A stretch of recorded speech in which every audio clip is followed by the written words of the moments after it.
morning, children. Today we are going to start D block elements. Let me see what is the definition of D block. Elements in which differentiating electron, that means what? Lost electron.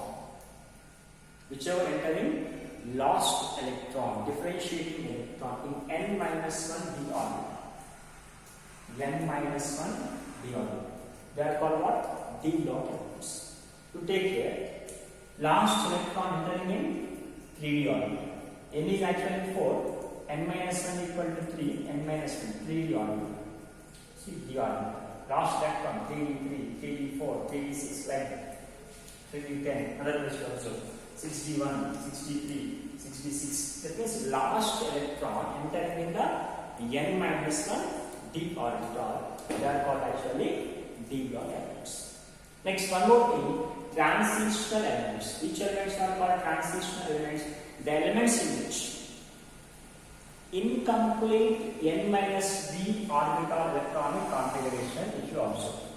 Incomplete, that means d1, d2, d3, d4, d5, d6, d7, d8, d9. If you observe this type of electronic configuration, that is called incomplete. What is complete? D10. If you observe D10 configuration, they are completely filled. So completely filled d orbitals are not called transitional elements. Incompletely filled D1, D2, D2 something, D1 to D9. They are all incompletely filled. They are all called transitional elements. You observe that 3D1 incompletely filled. 3D2, 3D3, 3D4 or 3D5, 3D5, 3D6, 3D7, 3D8. Here 3D9 is there, 3D10 is there. I will explain these two later. Leave it these two, isn't it? Now here, scandium to nickel. They are all having scandium to nickel. They are all incomplete configuration. They are called transition elements. Observe here, 4D1. 42, 44, all are having up to what? 4D8. They are having incomplete configuration. Here 5D1, 5D9, incomplete configuration. 6D1, 68, incompletely filled configuration. They are all called transitional elements. But what about this one? Copper, 3D10. Here 3D9 is there, but which is actually absorbed? This one is the absorbed actually. Critical observe 310 actually. But copper, when you observe a copper plus 2, means what you want to do here? You have to remove 2 electrons. From where you want to remove? First you have to remove from 4s orbital, then from 3d orbital. 1 electron you remove from here. So 2 electrons you remove from here. What we get here? 3d9. 3d9. See, actually copper configuration is 3d9 4s2. Copper plus 2 means what? Remove 2 electrons, isn't it? When you remove 2 electrons, what happens? There we are removing 2 electrons from 4s orbital. We are removing 2 electrons. Therefore, it gets 3d9 4s0. Now we got incomplete. Incomplete. Now it is called transition element. So I written here. In oxidation state, see, in oxidation state, it is having incomplete. So copper is called transition element. Even what? Silver. Rhodium. So rhodium also what? If you remove electron from here 1, what we get? 6d9. If you remove electron from here 1, 5d9, that means in their oxidation state, they are losing electron and getting what? Incomplete configuration, incomplete d orbital configuration. They are called transitions. But if you observe zinc, cadmium, mercury, even though if you take zinc plus 2, remove which electrons? This electron you are removing. 4s2 electrons were removed. Zinc plus 2 means loss of 2 electrons. What we get here? 3d10. This is what? Completely filled. Completely filled. Now is it called a transition element? No. Even though in oxidation state also, they cannot be called transition elements. So which elements are called transition elements? Which are having incomplete filled n-2, 1-1 orbital in their elemental state or oxidation state. They are called actually what? Transitional elements here. Now let me take these group numbers also here. Third, weak, This group number is called third B. This one will be fourth B, fifth B, sixth B, seventh B, and all these are three called as eighth B. They're called eighth B. This is called what? First B. This one is called second B. Now, second B group elements, they are not called as transitional elements. Why? Zinc, cadmium, mercury, copernicium, they are not called transitional elements because in their oxidation state and elemental state they are having completely filled electronic configuration. Therefore, they are not called transitional elements yet. You can give one more number in impact number, that is actually this group number is 3. Give serial for this one will be 5, this one will be 6, 7, 8, 9, 10, 11, 12. You can also call 12 or secondary group, 11 or first B group, or 10th group or 8th B group, 9th group or 8th B group, 8th group or 8th B group, 7th group or 7th B group, 6th B or 6th group, like that. So the atomic numbers also you can see. Scandium, atomic number 21, 2 or zinc, atomic number 30. This is called what? First transition state. What is first transition state?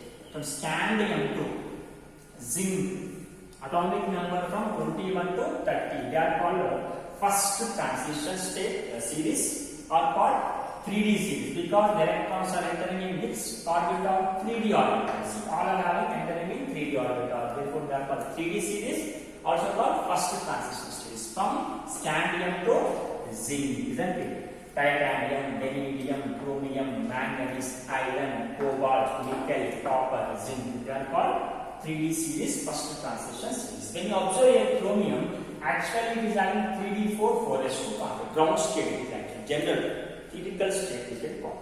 But this electron will enter here to get half-fill configuration. So abnormal configuration they are going to get, that is called 3D5 4s1. 3D5 4s1. Abnormal observed electronic configuration will be 3D5 4s1 but not 3D4 4s2. What is the reason? For getting what configuration here? Half-fill configuration. For getting half-fill configuration, it is exhibiting 3D5 action. Similarly, when you observe copper, 3D9 4s2, but it is not observed. Critical only. But in general, this electron will enter. Only one electron out of 4s2, one electron will enter into 3D9, will convert into 3D10 and 4s1. And this also abnormal configuration, isn't it? Completely filled configuration. That is nothing but abnormal configuration 3D10 4s1. Why? Because gaining completely filled configuration, they exhibit like this. Next, second transition series start from the yttrium, zirconium, niobium, molybdenum, technetium, ruthenium, rhodium, palladium, silver and cadmium. Atomic number from 39 to 40. Next configuration from 4D1 to 4D10. That is 5 stages, right? Now here also abnormal configuration is observed in the molybdenum, isn't it? Ruthenium, palladium, silver, but it is not important for us. Abnormal configuration you need to remember for what? Chromium and also copper. Remaining abnormal configuration, no need for examination factor. If they exhibit, no need for us. Next, when you observe third transition series and 5D series. Why it is called 5D? Because electrons are entering in which orbital? 5D orbital.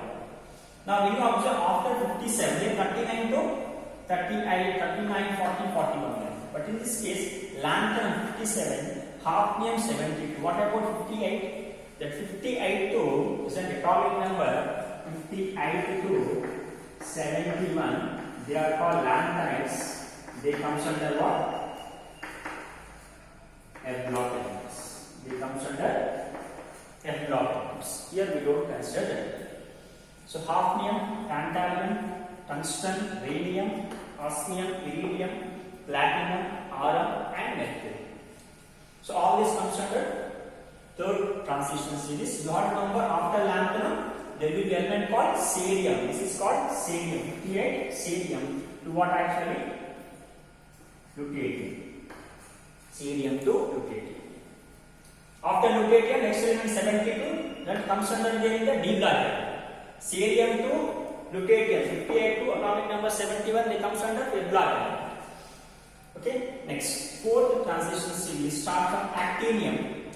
After actinium, atomic number is 89. Next, we are getting 104. What about remaining elements from 90? 90 to 102. 19 is what? Uranium. This is what? Lawrence. Lawrence.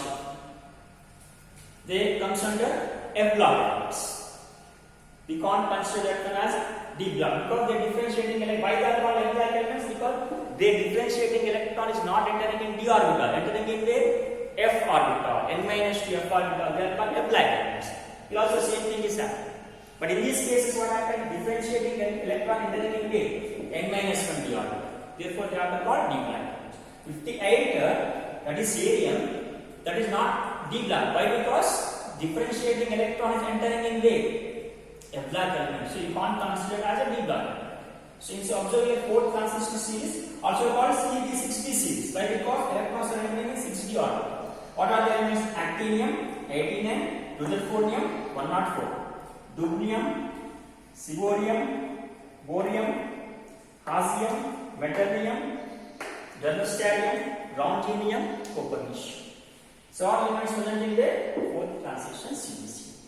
So in examination point of view, what happened? This is very important. This first transition series is very important. You no need to remember these ones. Second transition, third transition, fourth transition. No need to remember. You have to remember what? First transition series. Very important. In this case, very important. What are they? Which elements are called transition elements? Incompletely filled electron orbital configuration of T is called transition elements. Second D group elements, they are not called transition elements. See, all transitional elements are called D block, but all D block elements are not called transition elements. This is a D block element. Why it is D block element? Differentiating electron is entering in D orbital. So it is D block. It is not transitional. Why? Because it is having completely filled configuration. We can't call this as a transitional element, isn't it? So one more thing here. First D group elements, copper, silver, carbon, they actually useful in the making of what? Coins. Therefore, they are called what? Coinage metals. See, after the uranium, all these are radioactive. These are all what? Radioactive elements. After the uranium, all elements are called radioactive elements. So you don't need to discuss about this one. With this, what happened? So, what is D block elements? The electronic configurations, everything is completed.